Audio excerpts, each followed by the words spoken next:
So today, right? I'm gonna be teaching you the biggest history nerd that I know. I'm gonna be teaching you Ultrakill's version of World War One in the lore.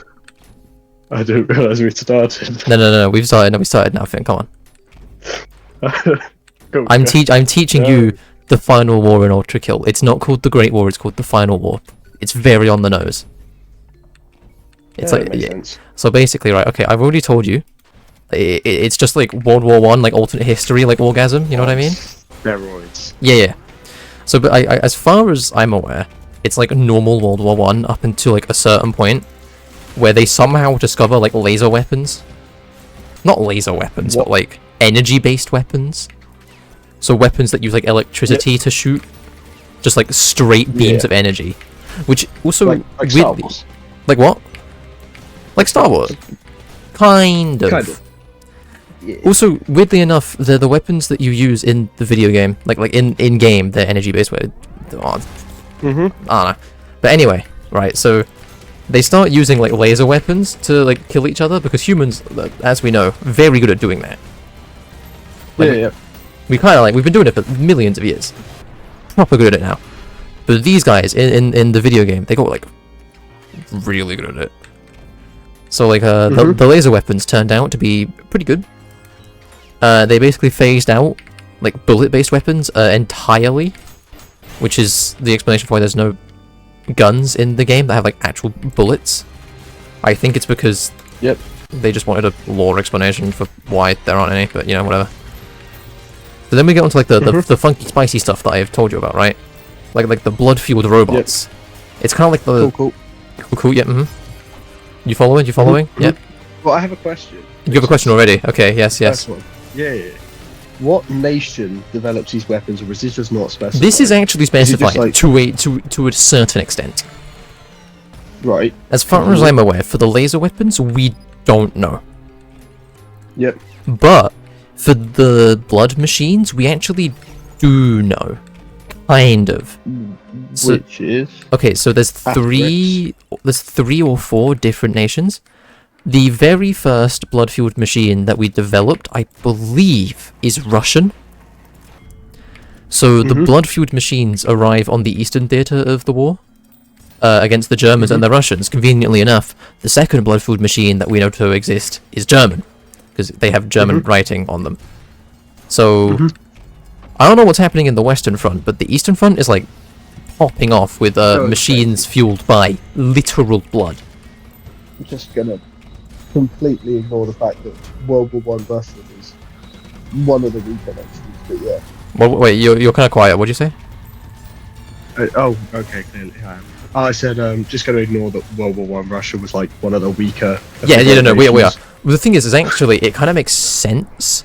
Like the fact that they developed the first blood-fueled machine, because it's kind of fucking janky. Essentially, right, the Russians couldn't figure out how to keep the blood like circulating on its own, so they put a live human source of blood inside the machine. Like a heart? No, basically, it's kind of like, I don't know if you've ever played like Half-Life. No, you haven't.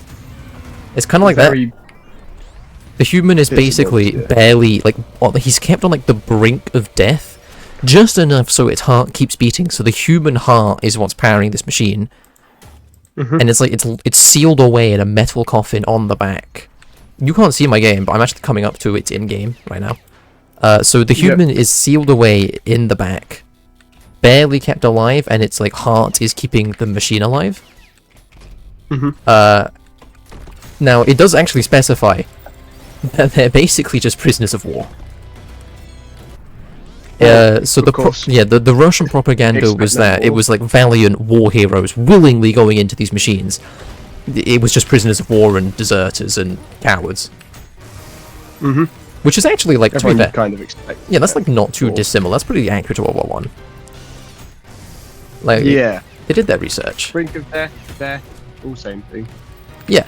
So basically, work till you're dead, get put in a machine till you're dead. No, not till you're dead. Like you are basically dead. Like, it's like you know how like you're like brain death, where you're only like clinically alive, but you're not really alive. It's basically that. Your organs are kind of still going. Yeah. Not even that. Like just your heart. But also, there's an interesting like side effect of making machines blood powered and they gain sentience. Right. Now I'm gonna be real. I don't think that's gonna be how it is in real life if we ever develop this machinery. Just we're aiming to develop this machinery. To be fair, I think some people actually have done stuff like this, and then it would just be like making like sentient AI out of blood. So honestly, we're kind of close to that now that I think about it. Damn, that's kind of morbid. Oh, that sounds horrible. Yeah, it does. It is horrible in the game. So essentially, that was the first blood-fueled machine, right? And this shit was like, it's basically a walking Gatling gun and a shield made out of metal. So you can think in World War One, like, have a name? Gutter Man. It's called the Gutter Man. I know, right? So you can think like in World War One trench warfare, it's kind of overpowered.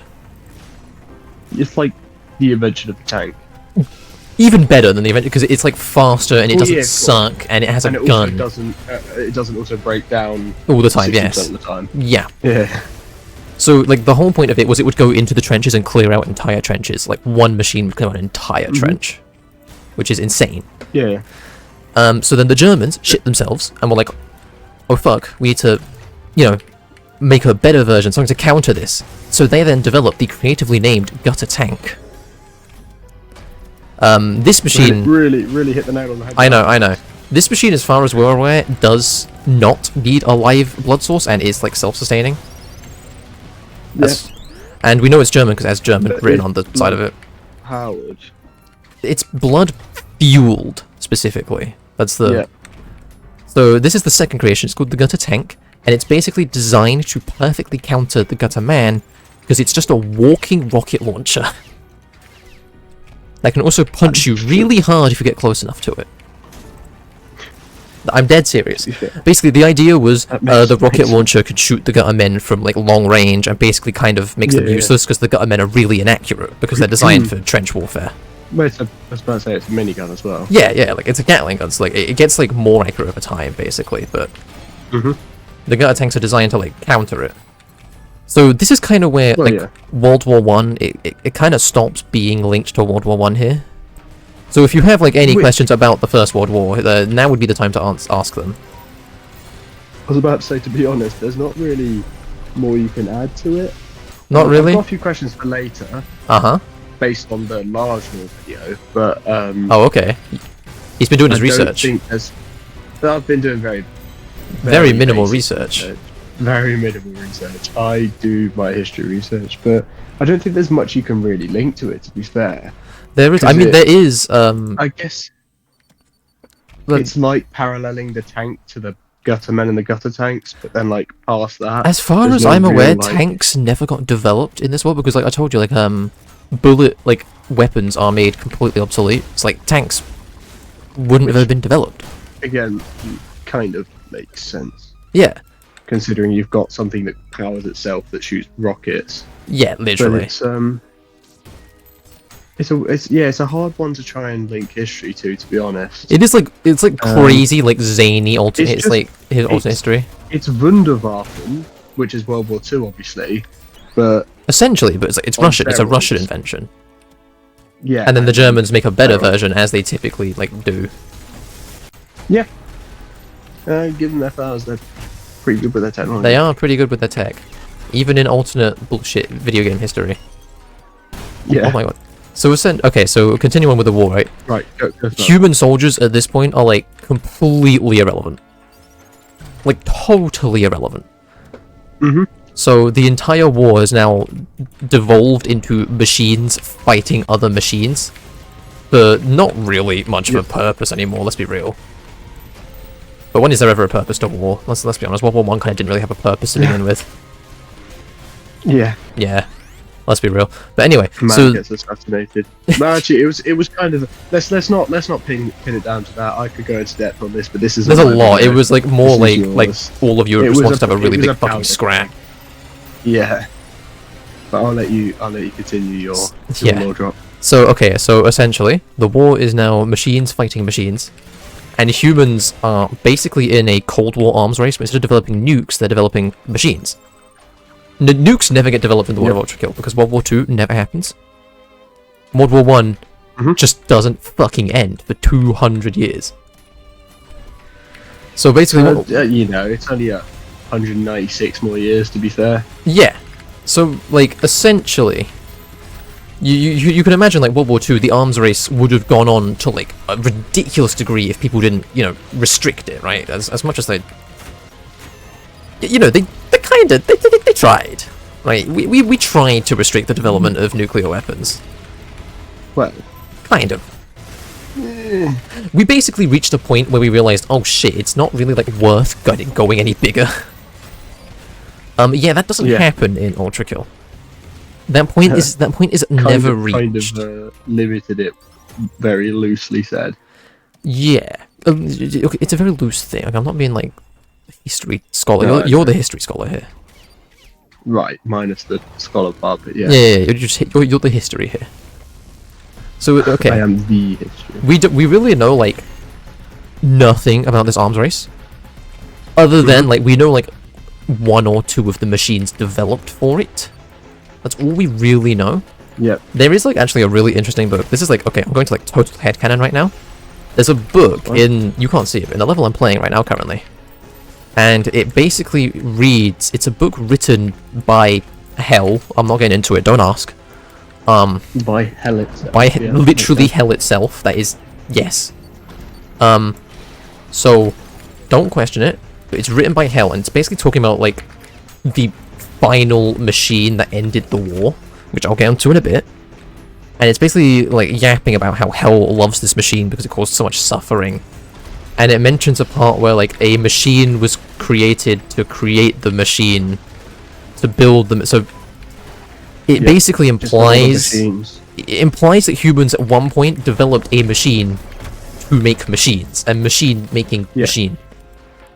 And so in my little headcanon space is that humans kind of accidentally made themselves obsolete in the war. Because obviously the machine making machines is going to be better and faster than any human who's making the machine. Yeah. So I like the idea that the arms race devolved into a completely, like, automatic, like, oh, it's machines fighting machines, making machines to beat the machines that they're making. And it's just an infinite, like, spiral of dog shit. Which, I mean, that's kind of... It's kind of how the Cold War went out. It's the Cold War, but, as I said, prior on literal crack. Just like the German army. Sounds like a certain group, yeah. So anyway, this arms race naturally evolves into a ridiculous super weapon. That we believe is Japanese, because the only one we have in-game has Japanese text on it. But most likely it's a thing worldwide. It was just originating in Japan. Damn Japanese. I was about to say, it's the best hint you'll get. Yeah, it's the only hint we have as to where it came from, so we just assume it came from Japan. Which Which makes sense. Yeah, there's also a very, like, there's a couple of nice details about, like, having, like, signs shaped like V1. Being like, no, don't, not allowed here. And then when you walk into the level, basically, there's 2 of these giant machines. I'll explain what they are in a bit. There's 2 of them, and they're locked in, like... Wait, I could be way off. Are they the Earth movers? They are the Earth movers, yes, they are. Yeah. Essentially, there's 2 of them locked in an infinite, like, stalemate, perpetual war in Hell. And yeah, I finished the layer. I'm just gonna stop playing, like, random bullshit levels now. Is Earth known as, like, Hell at this point? No, Earth is its own separate thing. Hell is Hell. Like, in the most literal sense. How did we get to Hell? We literally dug underground and discovered the literal physical gates to Hell. Oh, right. Yeah. Like, human, it wasn't like there's an interesting, religious like... concept. It's just... No, it's like physically, like, humans went there and, like, went into, like, they physically sent machines to explore Hell as an energy source. So of course they fucking did. Yeah, I mean... It's kind of funny. But that's, like, for, like, reasons, which I'll get into reasons why, if you want, in a bit, because it does actually link to the war. Go So ahead. essentially, the Earth movers, right? They're locked in a stalemate, infinite stalemate of infinite war. That okay. And when V1 So walks into Earth the room, movers- oh yeah, no, you go. I'll let you finish. Okay, basically when V1 Earth walks movers into the Doing great at this. peak, basically, It's right, fine. when V1 walks into the level, the Earth mover you're closest to immediately stops attacking the giant motherfucker in the distance and focuses on V1, which makes me believe that it detects you, like V1, as a bigger threat than the other Earth mover, which is kind of crazy when you think about it. I guess, to be fair, to divert its attention makes Yeah. sense. Like it diverted its attention away from what was the biggest threat, which was the other Earth mover, to you, the current biggest threat. If that makes any sense. Mm-hmm. Or I guess No, what no, it no, it makes perceived as the biggest threat. Yeah, it makes full sense. Yeah, I think that's pretty cool. It's crazy to think that... I mean, the Earth movers are like the big four-legged things. aren't Yeah, there's a Yeah, reason they're crazy called thing Earth about movers. it goes- It's quite an on-the-nose they? name. Are they like essentially tectonic... This sounds really dumb, but tectonic plates, or... No, they're giant walking lightning beam bastards. Basically, because nukes never got developed, right? The final war devolved into Earth movers fighting Earth movers, because an Earth mover is just a giant like city destroyer, basically. Like one shot of its the Earth laser beam will movers wipe out a were city. created by humans? No, as far as in Or by my the robots that were in created? my head canon, I think they're developed by robots. But that's never really. It's never confirmed. That's just my head canon.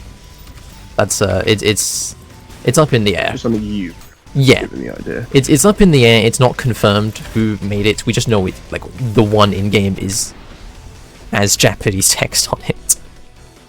That's all we know. Yeah. So you know the Japanese Could doing well in World War potentially One. It's kind of... They did like decently well, if I remember. Yeah. Well, the Sino-Japanese. The Russians got a little bit screwed Russo over by is the Russo. Japanese. Well, Sino as well.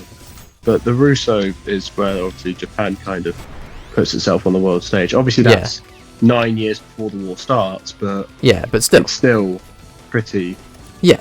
close to, so they were fairly established, just not quite making technology as good as the Germans. But, you know, Who does, let's be real. it is, yeah, that's true. Yeah, okay. Why do you think they were fighting over the scientists? Anyway, that's True. a different topic. So anyway, right, these Earth movers, it's kind of, it's basically like meant to be really ironic, because they're like city destroyers, they're destroying the world. But humans are forced to live on them. Because the only place safe from an Earth mover is another Earth mover, because they have like giant shields. Yeah. So humans now are forced to live on the backs of these things that are locked in a stalemate between each other and are destroying the planet. And the way the war ends isn't because anyone wins, it's because everyone loses, basically. And the Earth movers are so fat that the blood can't actually fuel them anymore, and they need solar power to be fueled.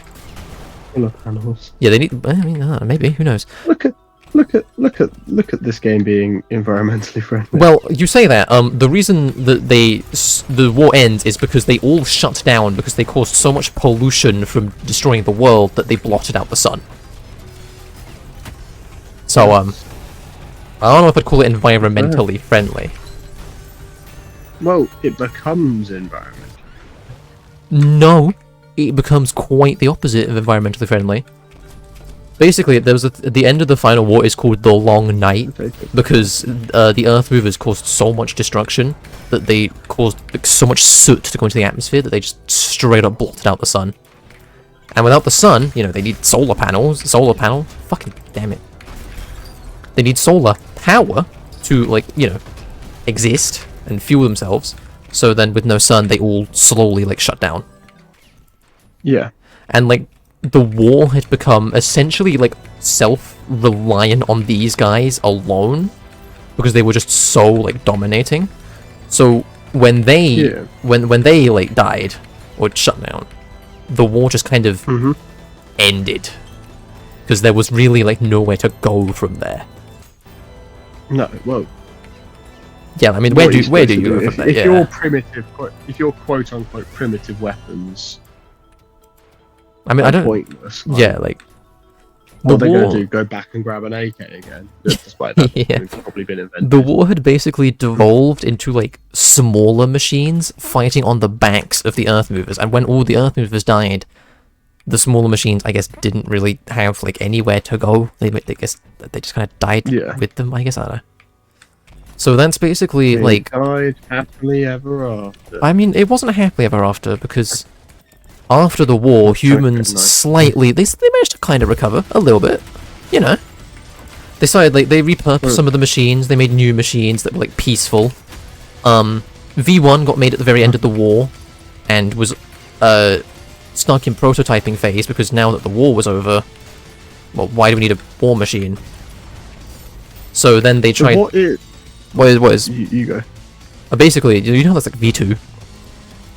You- There's V1 and Do V2. you play as V2 or V1? You play as V1 and you fight V2. Yeah. And V2 exists because the people who made V1 spent so much money on him that they didn't want to like lose all their money, you know, typical humans, capitalism.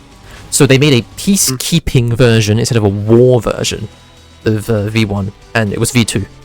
But no one wanted it because it was so expensive. Again, capitalism, lol. Yeah. So anyway, what were you going to say? It was going to be. So you play as which one, and then I was going to be like, so what is your purpose at that point? Is it to try and kill? Your purpose in game is simply to refuel, essentially. Because V1 is refuel by blood? Yeah, V1 is an incredibly advanced robot. It was the only robot ever to be able to like refuel like on the move, essentially. It didn't need to be like, you know, refueled physically like a car. It was as if you could just, you know, drive, pour gasoline on your car as you're driving, and it managed to refuel through the plates, basically. It's literally that. It has like a special, very thin plating that allows it to fuel on the go, which is also a lore reason as to why you're so fucking squishy in this game. Squishy? Yeah, like you have very low health compared to everything else in the game. Like very low health. Oh, right. Which is Yeah, squishy. I was like, how the f do you test that? no, not literally squishy. So yeah, that's what V1 is. You're basically all of the machines in Hell, as far as I'm aware, are simply there to get fuel. Damn, I died. That's crazy. And you are. You're just one of them. Fuel by preventing them.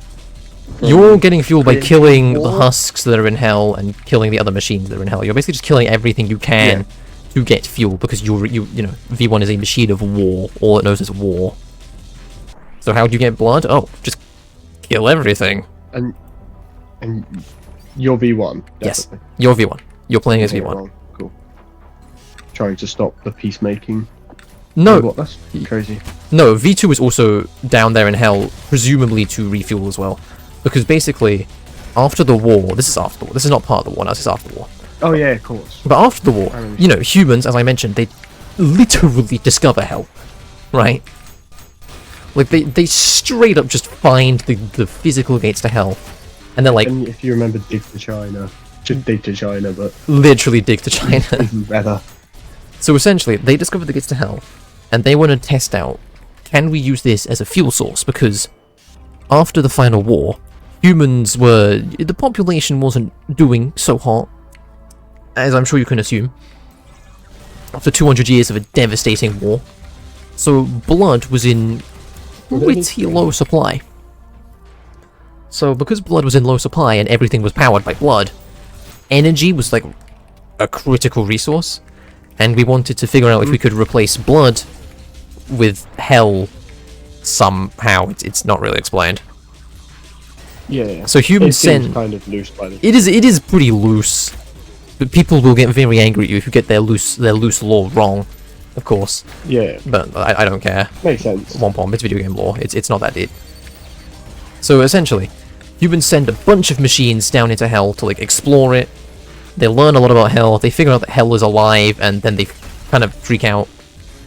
And then it's kind of unexplained, all life on Earth, every single living organism on Earth, just kind of dies. Like, it is a 100% mass extinction of absolutely every single living organism on Earth. And we have no idea what caused it. At all. My little headcanon is, you know, they opened the gates to hell. Hell somehow ended all life. Punished Earth, I guess? I mean, the hell in Ultrakill is shown as, like, sadistic. It, like, makes things fight for fun. That kind of makes sense. Yeah. From what we kind of... It essentially, like, it throws a bunch of dudes in a bunch of rooms and just watches them fight for fun. Essentially. Yeah. So one of your questions is firstly, where does Gabriel come into this? I hear a lot about Gabriel. He does. He comes into this a little bit later. Or I guess he technically comes into it earlier, but there's a lot. Gabriel. But right? I know you say, like, is it like as in the Archangel Gabriel, or yes. is it like it's Gabriel, you know, God's right hand motherfucker. Yeah. But basically, all life on Earth disappears, right? And all that's left is the machines. So my little headcanon is the machines all go into hell because it's the only source of blood left, right? All of the dead humans in hell. So that's why I think all the machines are in hell. Gabriel comes in. He is the strongest of the angels, but he's still like loyal to the Council of Heaven, who replaced God after God just kind of dipped. It's a whole thing. I'm not going to get into it. See, that was going to be a question I was actually going to ask, but what do you mean? Really, I remember the big one being your thumbnail. God is dead. He's not dead. He just kind of dipped. Although there is, like, we don't know the full story yet, but in the most recent, like, bit of lore dropped about that, he did seem pretty suicidal. So, I don't know, maybe he's dead, but it seems like he just kind of dipped. But anyway, God dips, and a bunch of angels take his place as, like, the Council of Heaven. Literally the Council will decide your fate. And Gabriel, despite being the strongest angel, is still, like, bound to the Council's will, because they're, like, the word of God or something. So Gabriel is essentially sent down to hell to sort out, King Minos, who's making a city, and because he believes that lust, which is one of the layers of hell, isn't a sin. Is that Minos Prime? Yeah. Before he's a prime soul, yes. It's actually, Cool. He was the judge of hell. He is the judge of hell in Greek mythology. And he basically chooses, like, this is where you go, this is the layer you go to, this is the layer you go to. And in Ultrakill, he essentially believed that lust wasn't a sin worthy of eternal torture. Because he thought, like, loving each other, how's that a sin? So when God died, Heaven kind of shat itself a little bit, understandably, I think. And Minos took that as an opportunity to start building, like, a city. And making life, like, good for the people. And then Gabriel... Yeah, the people in hell, yeah. In Lust. Specifically in Lust. So then the council, you know, sorts its shit out, right? Gets itself under control. And they hear, like, oh shit. Lust is a pretty nice place to be. That's not right. It's hell. It's meant to be bad. And they send Gabriel down to kill Minos and destroy the city. What a nice guy, am I right? And then essentially, Gabriel then takes Minos' place as the Judge of Hell. And then you meet him in game, and you beat him in a fight, which is the first time he's ever lost a fight. And he starts, like, seriously questioning, like, the council, and, like, we don't know, again, the game's not done, so we don't know the full story. But that's how Gabriel comes into it. Is that what the kind of all the jokes about? If you mean the jokes about Gabriel being gay, no, that's just the community being gay. No. The jokes about, is this fraud? No, that's just people. The Ultrakill players just are. It's been a long time since the last, like, level came out. So, like, it's just a a bit about the next update. That's got nothing to do with That's anything. not an extra No, piece. No, cool. that has absolutely nothing to do with anything. But yeah, that Makes is sense. essentially like a quick rundown. Quick, I said quick, it's been half an hour. It's a pretty In quotation marks. it's a decently in-depth rundown of like the final war and like how it's World War One, except it isn't World War One after about 5 seconds. World War One. And also, the but only very, way very we know quick it's World War experience. One is because, when you start up the game, there's like a thing that says firmware like version, and it's like 2118 or 2116 or something, which is 200 years after World War One, and the final war is said to last 200 years, and V1 is said to be at the end of the final war. And also, the developer of the game it just all basically confirmed pieces it. itself together. Yeah, the dev basically So he confirmed. Yeah, he all but just said, yeah, it's World War One. Well, he might have just straight up said it at one point, I don't know. But how do you feel as a history nerd? What would you rate this Well, alternate you've got history to- out of 10? What would I rate it? On the interesting scale, pretty cool. Pretty cool. I am thoroughly satisfied. Thoroughly satisfied. What about on the realism scale? Oh, it's like a 2, but you know, It's like a 2. realism's not what we're here for. You know what the spookiest thing is about the Ultracill's Ball? The Go spookiest ahead. thing... I'm going to end the video on this, because fuck you. Spookiest thing about Ultracill's lore is Earth movers that destroyed the world are nowhere near as powerful as modern nuclear weapons. Right. Not even That makes fucking... sense. Not even fucking close. Which I think is just a that when you realize that, it's like, oh shit. We're boned. Well, we're boned according to Ultrakill. According to Ultrakill, we're fucked.